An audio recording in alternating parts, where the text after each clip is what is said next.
Welcome to Fight News Now Extra. I'm John Pollock. We've got all of the news happening in mixed martial arts. John Ramdine and Robin Black will be joining me as we discuss more fighter reaction to the Reebok deal. Roger Gracie is making a return, but not to MMA, and a former Pride and M1 fighter is sentenced to multiple years in jail.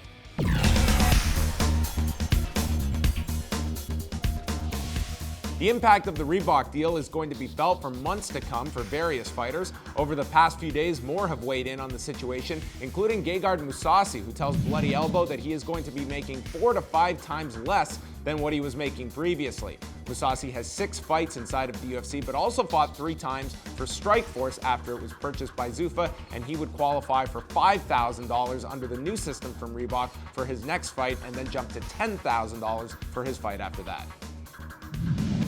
Roger Gracie recently spoke to Tatami in Brazil and said that he is eyeing a return to jiu-jitsu competition and is aiming to compete at the 2016 World Championships. He said he wanted to compete this year but was preparing for a fight, and that fight has since fallen through. And finally, it was reported in the Russian Legal Information Agency that 33-year-old Alexander Emelianenko has been sentenced to 4.5 years in prison after being found guilty of sexual assault. The younger brother of Fedor was accused of raping a housekeeper and then stealing her passport, and with the jail time, he will also be subjected to a fine of $1,000. Emelianenko last fought in January of last year and has competed for Pride and M1 Challenge during his career. This Saturday night, we have a live pre-fight show heading into UFC 187. It will be John Ramdine, Robin Black, and myself preparing you for UFC 187 with 2 championship fights. And then immediately following the main event, we will be live running through the entire card from Las Vegas and presenting the live post-fight press conference. And I'm here with Robin Black and a belated happy birthday to now 27-year-old John Ramdine. Yep. Did you do anything special? You had a weekend where you had very little fights to call or to watch on a Saturday night. You got a rare Saturday night off. Well, I got up early, obviously watched the UFC card with Faber and Edgar and my man Gegard Mousasi, who didn't look particularly good on Saturday, although we did get the win over Costas Philippou. I think he's capable of more. Yeah, Costas Philippou, I don't know, just had 0 answers for one Gegard Mousasi. But Gegard Mousasi was in the news. I mean, the latest fighter to talk about the Reebok deal. And surprise, surprise, under door number 55, a fighter that is going to be taking a reduced amount of sponsorship dollars. He says 4 to 5 times less than what he's making. And it was just a very sad quote about, you know, I've got outside businesses and this is like a fun hobby. I'm like, this should not be a fun hobby. This should be a 24/7 lifestyle, and one that comes with the utmost dollars attached to it. Yeah. This is fighting. True, but as we've talked about it in the past, it seems like when Gegard Mousasi steps inside of the cage that there is 0 stress with this guy.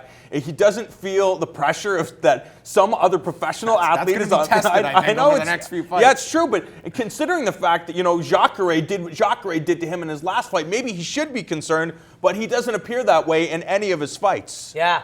It is a strange one, but everybody in the world wants to be a professional athlete or a model or a singer or talk about fighting on TV. So people who do those things don't get paid a lot of money anymore. There's the demand, the supply is very high. Everybody they call it content now. Everybody wants to make content. Everybody's making content. There are more people providing entertainment than there are waiting to be entertained. When that happens, you don't get paid a lot of money anymore. That's just the game. The difference is, you are not getting smashed in the head right now as you sit here, and neither is the guy playing guitar or the woman walking on a catwalk, although she probably has to take a lot of meth to stay that thin. But regardless, like you're working. I'm going on a tangent. He only strikes every so often. What he does. But you know, like you just don't get paid that much to do things that everybody wants to do anymore. That's just the reality.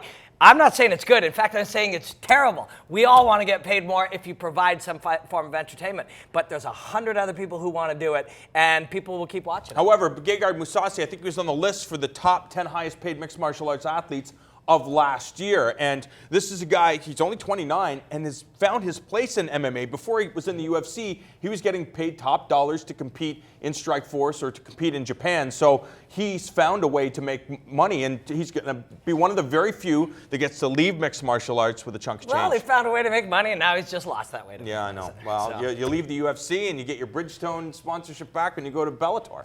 But they don't. They're not going to pay you as much because there won't be as many eyeballs. That's the game. We should also talk about, to me, a news story that's one of the biggest of the year, and that are the new penalties that Nevada has introduced. And they are very radical changes where there is going to be, combined with the UFC funding out of competition testing, and now the most stringent penalties in all of combat 3 years sports. for your first offense? If you are with anabolic steroids or diuretics, you are going to be first offense 3 years. Yeah, we talked a little bit about that on the podcast, and it's like if you really want to get rid of drugs, you have to make it so bad that people go, it's just not worth it. If it's not that bad, it's like, well, I think he might be on it because he has a good doctor, and I might make more money, and it's probably worth it. Now it's like the tests are stringent and the penalties are brutal. It's not worth it. You are going to notice, if you really watch a lot of fights, a lot of guys, even ones that you don't think are on steroids, are suddenly looking a little smaller and a little softer, and there's probably going to be 15 to 20 that drop weight classes in the next year, and that's not a judgment on them. This was an environment It should be a judgment. It should be, but there was an environment that was created where it was safer for these people to do it than not do it. That's been taken away now, and good on the UFC for doing that. That's the way to do it. For all the talk about, we need more stringent drug testing, when there's an actual face attached to one of these 3-year suspensions, and this is ruining this guy's career. Is there going to be that sympathy factor? Are we going to be as hard line when there's because I think this is a positive, pardon the pun. I think you needed this kind of radical change. But when we have a fighter pop up and he's suddenly facing a 3-year suspension and his livelihood is gone, are we going to waver? Yeah, true. But at the same time, we were talking about it before, that there are certain athletes out there that have a lot of money and that can acquire the right doctors to allow them to pass tests because they have that money. If you're a lower-end MMA fighter and you can't afford to pay those masking agents, then it's in their favor. So it's the top 1% will get the chance to do other stuff, just like in the real world. It sucks. But stop with the huge suspensions for marijuana. That's crazy. I'm hitting the desk. All right. For Robin Black, John Ramdeen, I'm John Pollock. More Fight News Now Extra is coming up.